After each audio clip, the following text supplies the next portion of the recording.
Child support is calculated based on three factors. Number one, each parent's income. Number two, the overnight schedule. The more time you have, the more money you should receive. And number three, the expenses directly related to those children.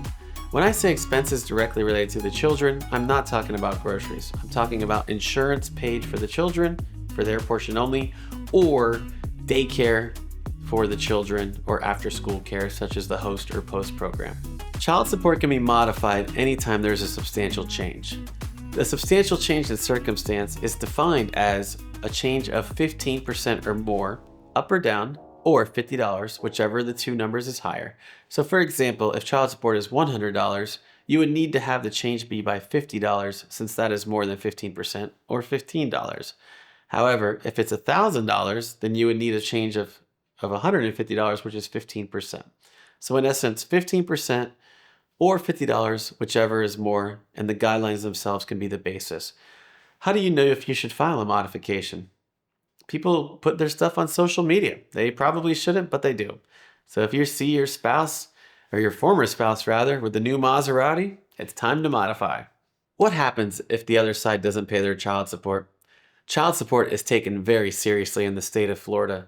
Child support does not look at a person's ability to pay support. The court always says that the children come first. So if a parent is not paying because they have a car payment or a rent payment, that's too bad. They must pay their child support.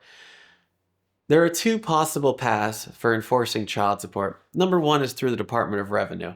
If the person receiving support gets any benefits of any kind from the state of Florida, then the Department of Revenue will enforce child support orders automatically. If a person receiving child support does not get any government benefits, they can ask the Department of Revenue to pursue child support for free. The Department of Revenue has significant power. It can file to suspend driver's licenses. It can file to seek incarceration. Alternatively, through private counsel, we can file motions for contempt to terminate driver's licenses, to suspend passports, and to seek incarceration as well.